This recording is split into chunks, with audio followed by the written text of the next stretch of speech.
Tonight, as we prepare to sleep, we will delve into Chapter 1 of The Science of Getting Rich by Wallace Delois Wattles. This recording is a treasure trove of insights for your personal development. These insights can be effortlessly absorbed by your mind and later reactivated during your slumber. To gain a deeper understanding of this revolutionary method, please refer to the channel's introductory video. Now, find a comfortable seated position. Inhale deeply into your abdomen, and as you exhale, release any tension. Take a moment to breathe in and breathe out.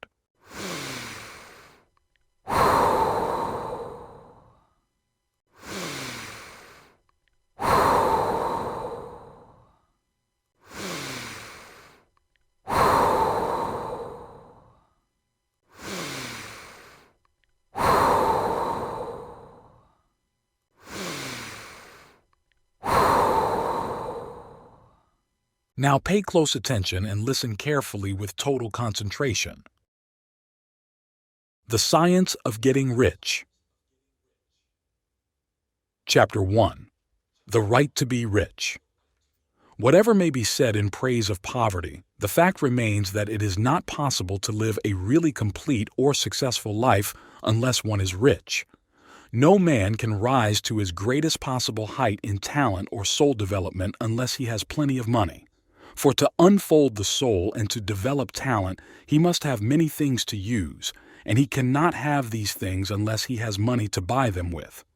A man develops in mind, soul, and body by making use of things, and society is so organized that man must have money in order to become the possessor of things.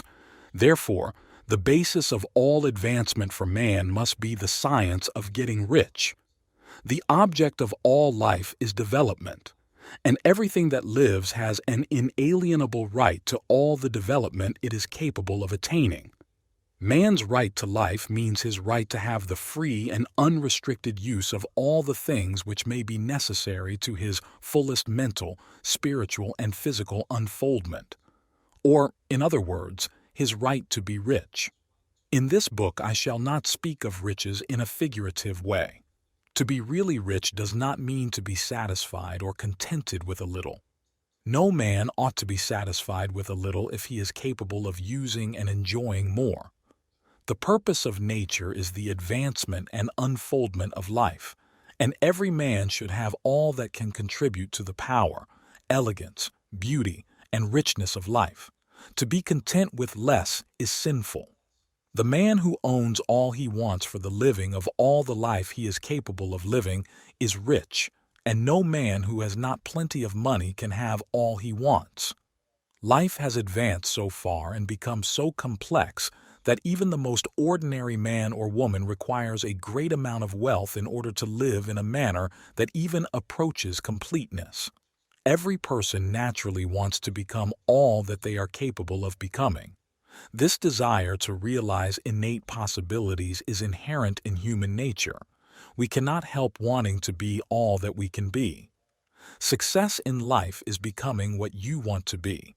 You can become what you want to be only by making use of things, and you can have the free use of things only as you become rich enough to buy them.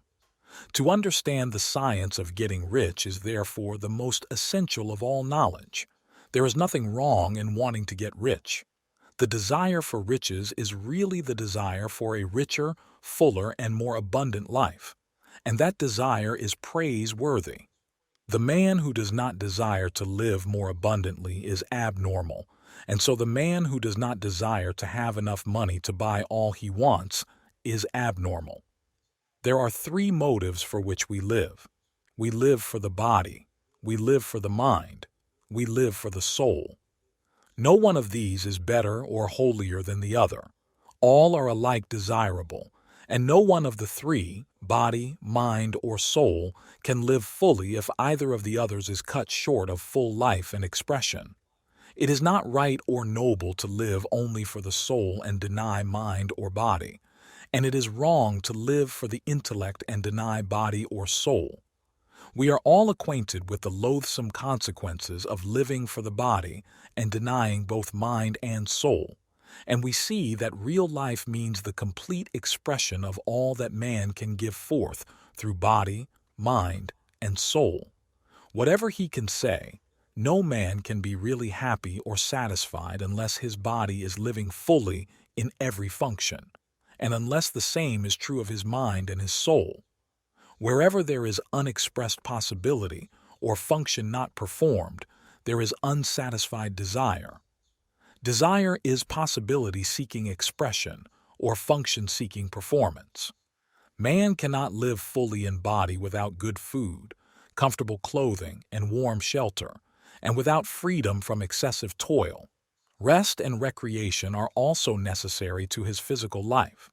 He cannot live fully in mind without books and time to study them, without opportunity for travel and observation, or without intellectual companionship.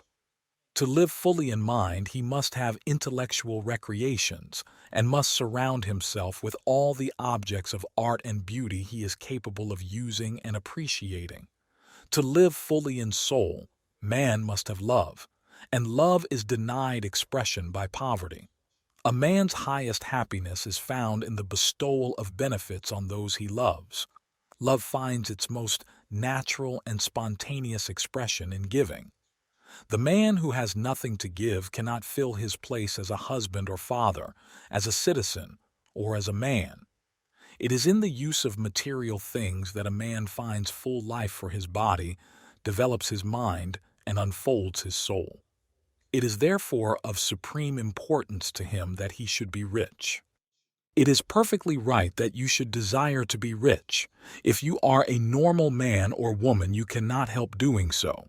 It is perfectly right that you should give your best attention to the science of getting rich, for it is the noblest and most necessary of all studies.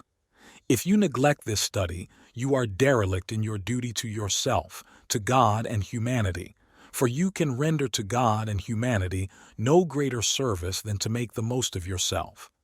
End of chapter 1. Take a moment to breathe in and breathe out.